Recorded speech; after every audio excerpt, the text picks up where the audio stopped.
السلام الله عليكم ميركستو دنيا كجوجتان walaalkan Idris Xasan Maxmed page-ka daawanaysa waa Idris Qaso page official sidoo kale waxaad la socon kartaa kanaalkayga YouTube-ka Idris Qaso channel official muuqaalka toddobaadka waxaan ku soo qaadan doonaa hooyo haysata 3 wiil hase ahaatee markii dambe u guurisay 3 gabdhood islaantan oo Ilaahay hanti siiyay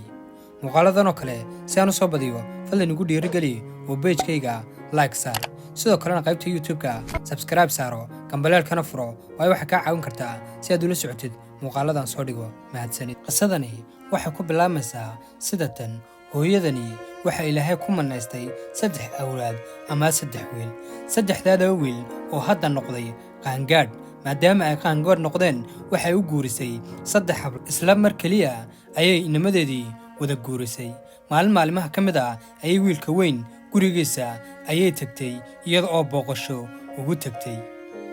markii uu guriga u dhaaftay ayaa waxay ka codsatay gabadha uu qabo in ay weyso keento si ay u weysaysato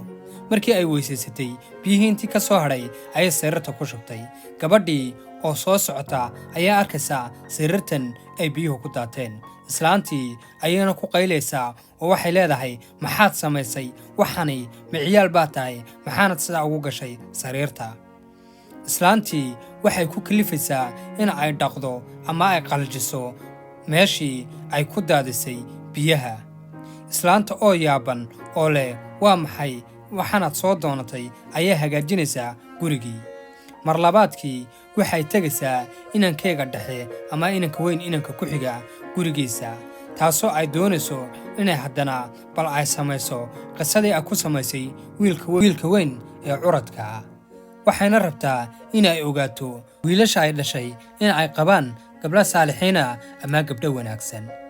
waxayna samaynaysaa sidii ay ku samaysay wiilkeega curad oo biyo ayay ku shubaysaa sariirta kadib way qaylaysaa gabadhii ku xigtay wiilka curadka xaaskiisu oo waxay leedahay waa maxay kadib waxay tegaysaa wiilka ugu yar reerka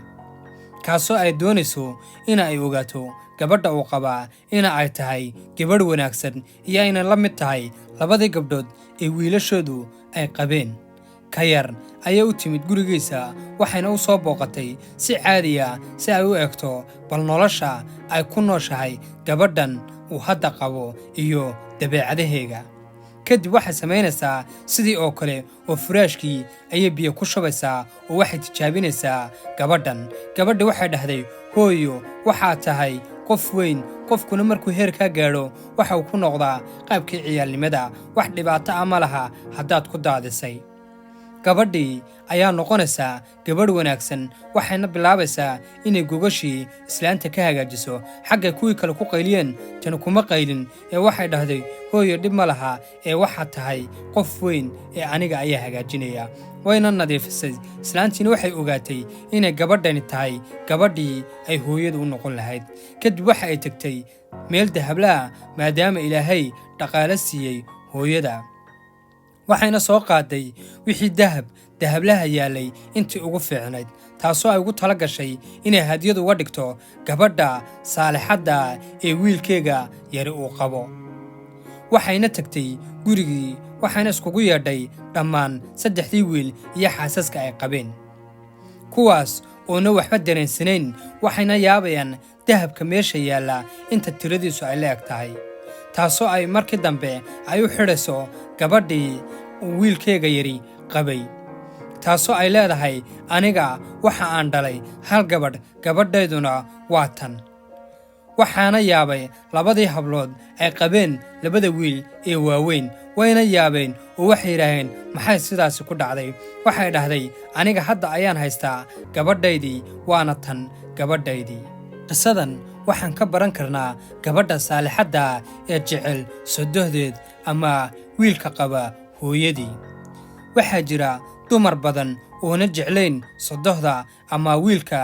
qaba hooyadood waana wax fiican inay kuu sinaadaan hooyada iyo hooyada dhashay ninka ku qaba in ay isku mid ku noqdaan waa wax wanaagsan muuqaalkan intaa ayaanu ku soo afmeeri doonaa qisadani hadday dareenkaaga taabatay fadlan sheer dheh asxaabtaada la wadaag mahadsanid